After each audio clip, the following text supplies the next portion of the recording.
គារតៃប៉េ101ពីមុនត្រូវបានគេស្គាល់ថាជាតៃប៉េ World Financial Center ហើយក៏ជាអគារខ្ពស់មួយនៅទីក្រុងតៃប៉េកោះតៃវ៉ាន់អគារតៃប៉េ101មានកម្ពស់508ម៉ែត្រឬស្មើនឹង1667 ហ្វីតវាជាមជ្ឈមណ្ឌលហិរញ្ញវត្ថុនៃទីក្រុងតៃប៉េអគារតៃប៉េ101មានចំនួន101ជាន់នៅលើដីនិងចំនួន5ជាន់នៅក្រោមដីជាអគារទី1បានបំបែកកំណត់ត្រាជាអគារខ្ពស់ជាងគេនៅលើពិភពលោក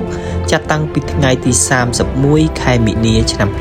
2004រហូតដល់ថ្ងៃទី10ខែមីនាឆ្នាំ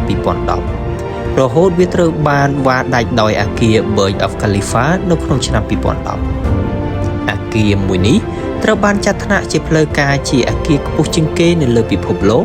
ចាត់តាំងពីបើកដំណើរការនៅក្នុងឆ្នាំ2004នៅក្នុងពេលអបអរសាទរបុណ្យចូលឆ្នាំសកលឆ្នាំ2005ក៏ត្រឹមឆ្នាំ2023អគារតៃប៉េ101គឺជាអគារខ្ពស់ជាងគេនៅតៃវ៉ាន់និងជាអគារខ្ពស់បំផុតលេខទី11នៅលើពិភពលោកនេះបើយោងតាមចំណាត់ថ្នាក់ផ្លូវការរបស់ក្រុមប្រឹក្សាអគារខ្ពស់ៗនៅលើពិភពលោកជណ្ដើរយន្តនៅក្នុងអគារតៃប៉េ101ដែលអ្នកដំណើរអាចធ្វើដំណើរប្រើប្រាស់ពីជាន់ទី5ដល់ជាន់ទី89ប្រើរយៈពេលត្រឹមតែ37វិនាទីតែប៉ុណ្ណោះឈានដល់ 60.6 គីឡូម៉ែត្រនៅក្នុង1ម៉ោង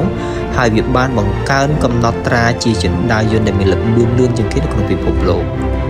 នៅក្នុងឆ្នាំ2011អគារតៃប៉េ101បានទទួលចំណាត់ថ្នាក់នៅវិញ្ញាបនបត្រ Platinum ក្រោមវិញ្ញាបនបត្រ LEED ដែលសន្សំសំចៃថាមពលនិងការរចនាបែបការពារបរិស្ថានហើយក៏ក្លាយជាអគារបៃតងខ្ពស់ជាងគេនិងធំជាងគេបំផុតនៅក្នុងពិភពលោកការរចនាបែបនេះគឺតែងតែលេចចេញជារូបរាងរបស់ទីក្រុងតៃប៉េនៅក្នុងប្រព័ន្ធផ្សព្វផ្សាយអន្តរជាតិផ្សេងៗរចនាបថនិងស្ថាបត្យកម្មរបស់តៃប៉េ101បង្ហាញពីសោភ័ណភាពបែបប្រពៃណីអាស៊ី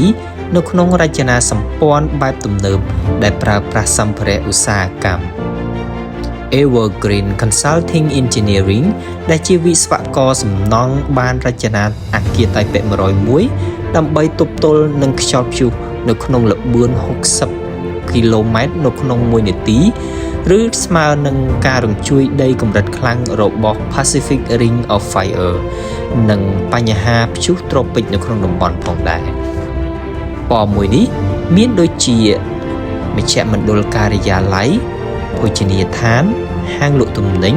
កន្លែងតូចគន់ទេសភាពទីក្រុងប៉ម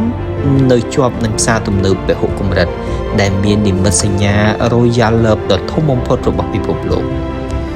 ភោជនីយដ្ឋានចំនួន2បានបើកនៅជាន់ទី85ហាង Diamond Tony's ដែលផ្ដល់អាហារសមុទ្រនិងសាច់អាំងបែបអឺរ៉ុប The Xinjiang 101ដែលផ្ដល់ម្ហូបអាហារបែបតៃវ៉ាន់និងនៅជាន់ទី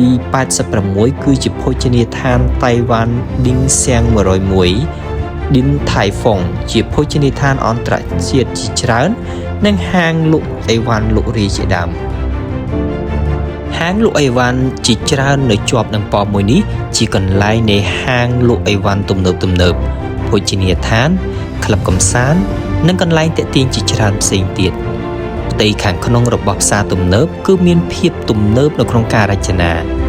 លក្ខណៈពិសេសជាច្រើននៃផ្ទៃខាងក្នុងគឺគោរពតាមប្រពៃណីបែបហុងស៊ុយនៅថ្ងៃបើកដំណើរការនៃអគារតៃប៉េ101វាក៏បានទទួលពានរង្វាន់ Impress Skyscraper Award ដែលជាចំណាត់ថ្នាក់លេខ1ហើយនៅក្នុងឆ្នាំ2017ទីក្រុងតៃប៉េ101ក៏បានទទួលពានរង្វាន់ជាសហគ្រិន